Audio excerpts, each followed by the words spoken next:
Hey guys, it's Annabelle. So I wanted to do one of the tags that's out there. And a lot of people do this as a TTC tag, but it has a lot to do with planning, like during your pregnancy. So I decided to do this as a pregnancy tag instead. So it's kind of like a TTC pregnancy / planning for baby tag. But anyways, so I thought I would do it tonight since I had a few minutes here. So that way everyone who has started to like follow me and subscribed and all that stuff kind of knows like what kind of mom I am and my plans for baby number 2. So anyways, there are like 23 questions, so I'm going to try to do this as quickly as possible without like being boring and rambling. Okay, so number 1, will you find out the gender? No. With our daughter, I wanted to find out what it was, and my husband did not. And we figured that it wouldn't work for one of us to know and one of us not to know, so we decided not to know. With the agreement that for our next baby, that we would find out what it was. Well, since it was so much fun the first time around, not knowing the gender, we have decided to not find out the gender this time around. Number 2, will you use a pacifier? That all depends on our baby. We actually tried to push the pacifier on our daughter, and she wanted absolutely nothing to do with it. We tried to do the pacifier in the hospital. We tried to do it for the first, couple weeks that she was at home, but she did not want it, didn't need it, nothing. So we never had to deal with any sort of attachment or anything like that with her, but you never know if this kid is going to be completely different. So that is like baby specific, I guess. We will have them, but if this child doesn't want them either, then we're not going to push it on them. 3, do you have any nursery ideas? Yes, we did with our daughter. We did a gender neutral nursery, so that way it fits for all of our kids, and it is a rainforest theme. Main colors are like greens, and just multicolored and all that kind of stuff. So we don't have to redo the nursery for this baby because our nursery is already gender neutral. So it doesn't matter if we have a boy this time,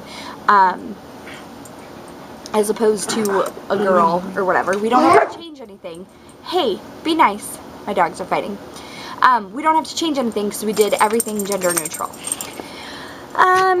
Let's see. Number 4, are you the first, middle, last of your friends to conceive?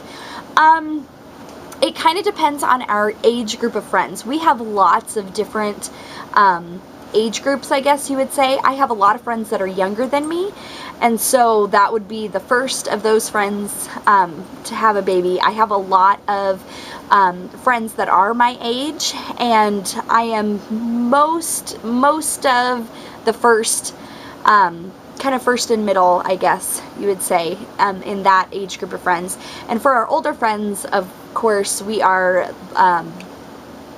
we are the last to conceive out of like those age group of friends. So we have a lot of different people that we know from different times in our lives. So it just depends on kind of that. But we'll just say that we're in the middle. That kind of generally like sums everything up. Number 5, will you use hand-me-downs? Yes, I am not afraid of used things. I do think that I will buy special outfits for each of my kids, but otherwise if we have another girl next, she is going to wear most of the clothes that my daughter wore. And if we have a boy, I go to garage sales. We have lots of family and friends that give us clothes and everything. But yeah, not afraid to use used items. So love hand-me-downs, love them. Number 6, how close in age would you like your children? We want all of our kids to be 2 to 3 years apart. And that is just for the fact that we want to give them the best opportunity possible to form I can't talk, form a close relationship at a young age. And I know I've said this in another video. I know there's people who have kids that are years apart and their children are close. But we want to kind of set up the situation so our kids are close in age and try to give them an atmosphere where they can be close growing up and experience a lot of the same things, so there's not this big huge age gap. Obviously, if our first 2 kids are 2 years apart and our second 2 kids are 2 years apart, the oldest and the youngest will be what, 4 years apart? Yeah, something like that. But I don't know. That's just our opinion and how we are planning on doing things, and then I guess we'll see in 50 years if that worked. Let's see. Number 7, will you make your own baby food? Yes, we did it with my daughter. It is such a money savings, and it is so easy, and I would recommend it to anybody. Anybody. I can buy like fresh fruits and vegetables at full price, like not on sale, and make them cheaper than what the jarred baby food is. And you never really know what's in the jarred baby food. So I would suggest making your own baby food. Like, all you need is like an oven or a microwave, a store to buy the produce at, and what did I say? Food processor and ice cube trays and a freezer. Like, that's it. That's all you need. Let's see. Where are we at? Okay, number 8, will you co-sleep? And this is like kind of like a tricky question. I have no problem with people who co-sleep, like absolutely none whatsoever. I don't. And then I'm going to follow it up with this. I personally do not think that that is the best decision for our family. Right now in our bed, we have me and my husband and 2 dogs. And if you would throw another child in on that, even if you have like the sidecar kind of thing, the safety and all that kind of stuff and how we sleep, I am all over the place like when I sleep. Okay, like this is gonna get kind of rambly. I want our kids to have their own space and not have that, I don't know what you want to say. I don't want them to get used to somebody else always being there while they sleep, because then if you go somewhere, if you need to leave them with somebody else, all of that kind of factors in, and like problems can come up. Because I enjoy going over to friends' houses and being able to set up the pack and play, put my daughter in it, and she will fall asleep right there. She doesn't need me in there to fall asleep. It's that comfort thing that I think just in the long stretch of things, it works better for our family and for our lifestyle and what we do and that kind of stuff. The co-sleeping is just not a like option for us, I guess, with how we want things to go. Let's see, what else was I going to say on that? I know I was going to say one more thing on that. Oh yes, with my daughter, there were a couple of times that we did have her in bed with us, but it was a like need sleep desperation kind of thing, but I didn't like sleep at all and like all that stuff just because I was like kind of worried. So we have done it, but not like for more than like a couple hours. That's it. But yeah, again, no problem with anybody who decides to co-sleep. Stop! My dogs are just gonna like do this the whole video. Okay, so anyways, number 9, will you use a stroller versus a carrier? We use both. We use stroller and carrier. Our stroller is a jogging stroller, and it's kind of huge. So if we cannot, or we don't have room for it or anything like that, we do bring our carrier. I had a Moby wrap. One of my baby buys for this pregnancy will be to get a like an infant to toddler or whatever those carriers are, that hold like bigger children that you can use as like a backpack. I want to get one of those. So that will be one of my baby buys during this pregnancy. Number 10, will you go back to work or stay at home? I am a work at home mom, so I will continue to work at home after this child is born. Number 11, after the newborn stage, how long will you let your child cry before going to them?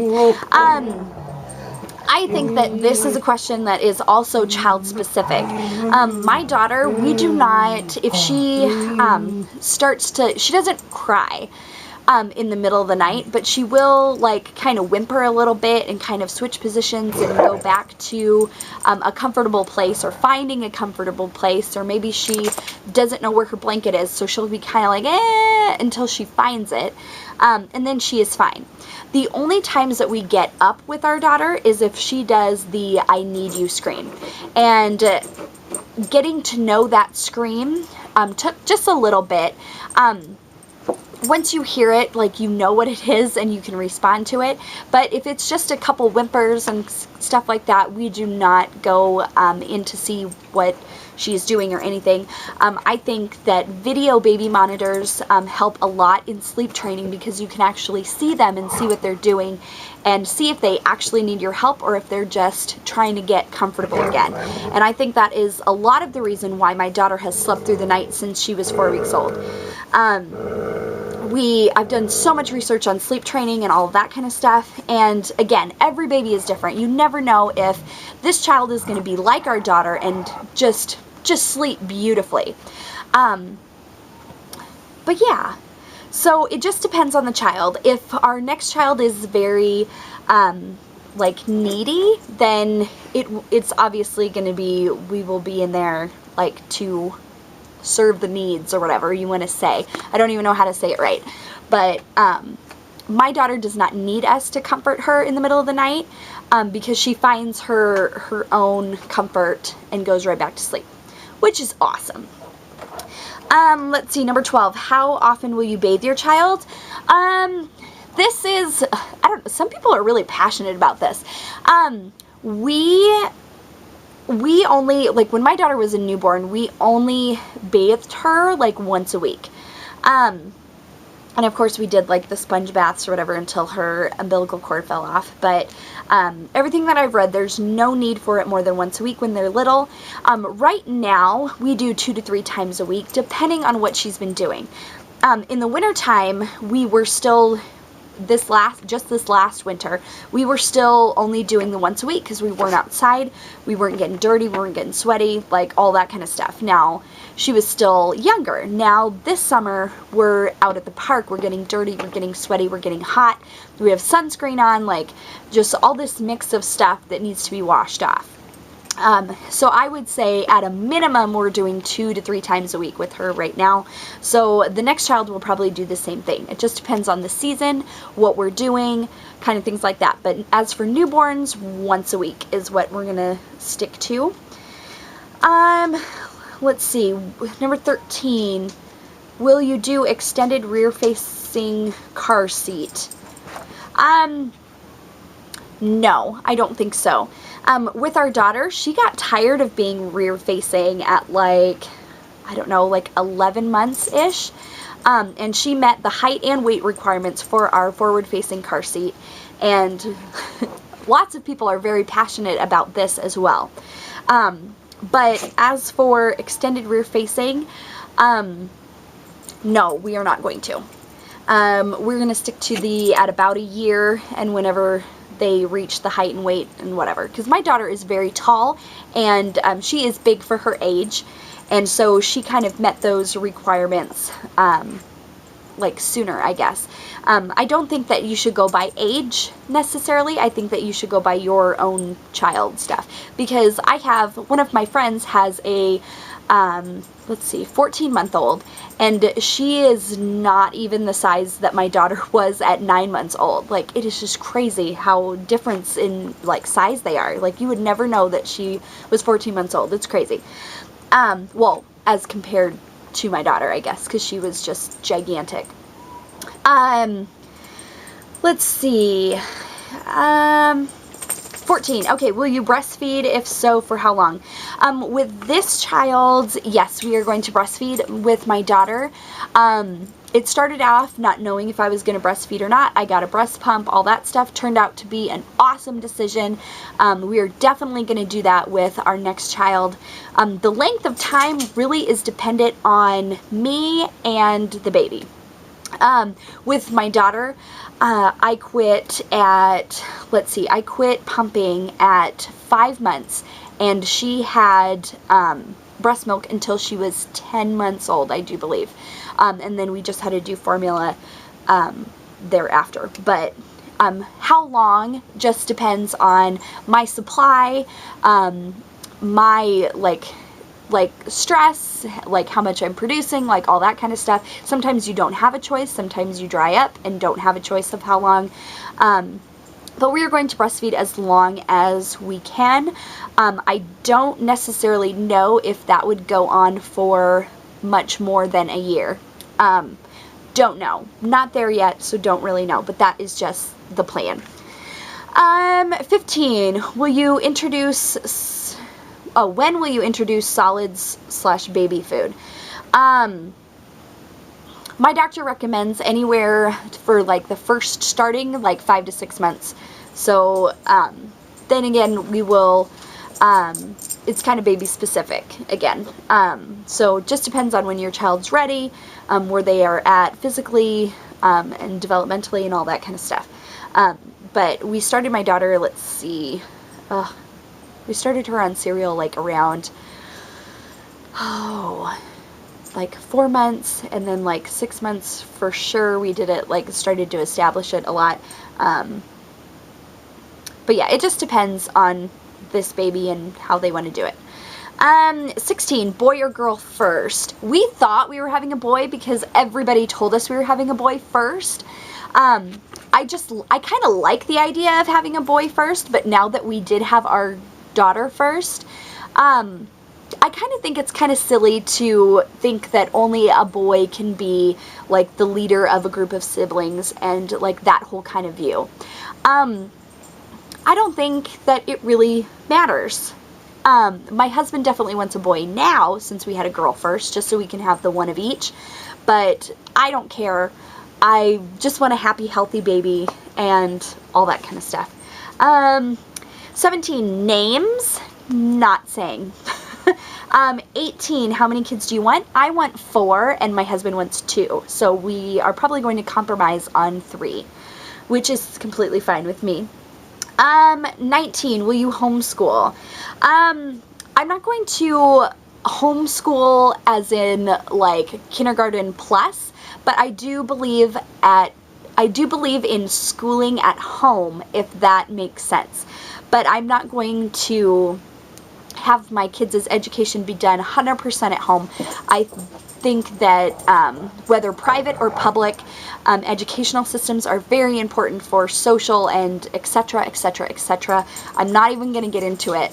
But I do believe in schooling at home and teaching your child as much as you possibly can and filling in the gaps that the school system does not. If you want to hear more on that, just let me know. 20, home or hospital birth. We had a hospital birth with my daughter. We are planning on a hospital birth for this child. And if we have baby number 3, I would consider a home birth. I'll touch more on that if anybody else wants me to. 21, planned epidural or natural birth. I did get an epidural with my daughter. I did not want to, but I would do it again in a heartbeat.